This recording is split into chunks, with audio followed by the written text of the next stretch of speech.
Olá, turma, boa noite. Que a paz de Deus esteja com todos vocês.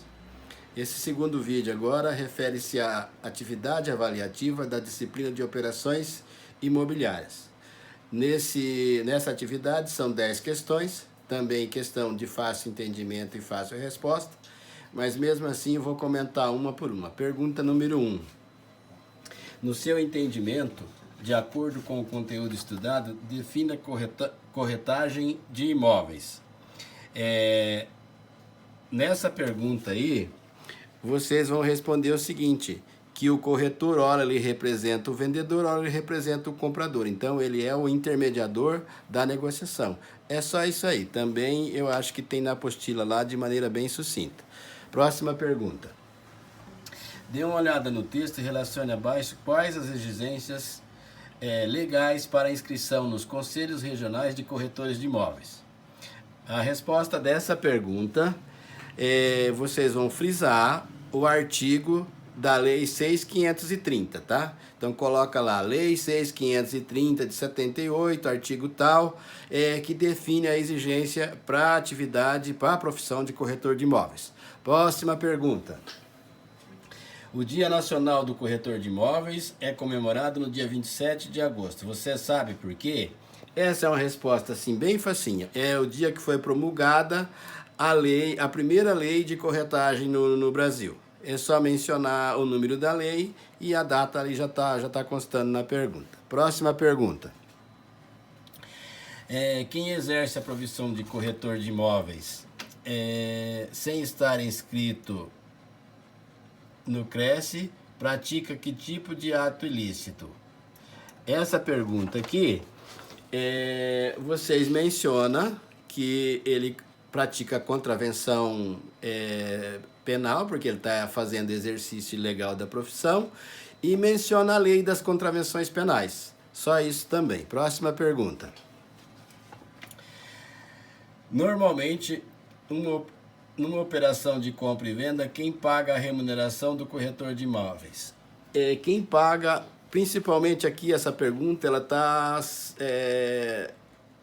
se relacionando com a venda de imóveis de terceiro, chamados imóveis de terceiro. Então, nesse caso aí, quem paga a comissão do corretor, quem paga os honorários do corretor, melhor dizendo, é o vendedor.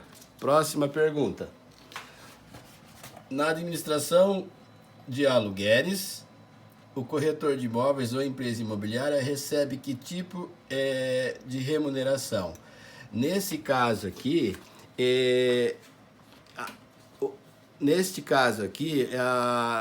pago a taxa, é a administração, não é honorário, tá? E quem paga é o locador, é o proprietário do imóvel. Próxima pergunta.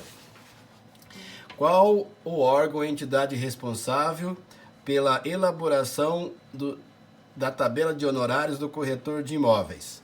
O órgão responsável pela elaboração da tabela de corretor de imóveis é o sindicato representante da categoria. Como eu falei na sala de aula, não é mais necessário a homologação dessa tabela pelos CRESs. Essa tabela ela serve só de referência para orientar o corretor de imóvel. Então, ela é uma tabela, está lá naquele artigo que eu mencionei para vocês, dispositiva, quer dizer, ela é uma tabela referencial. Próxima pergunta. Segundo a resolução COFES 005, quais os dados essenciais para o contrato de opção de vendas? Vocês aí, é só relacionar, são acho que 5 ou 6 itens, é só relacionar os itens. Não precisa relacionar aqueles itens que foram revogados por resoluções do COFES. Relaciona só os itens hoje que são obrigatórios, tá ok? Próxima pergunta. Como profissional liberal, quais as obrigações fiscais do corretor de imóveis perante o fisco?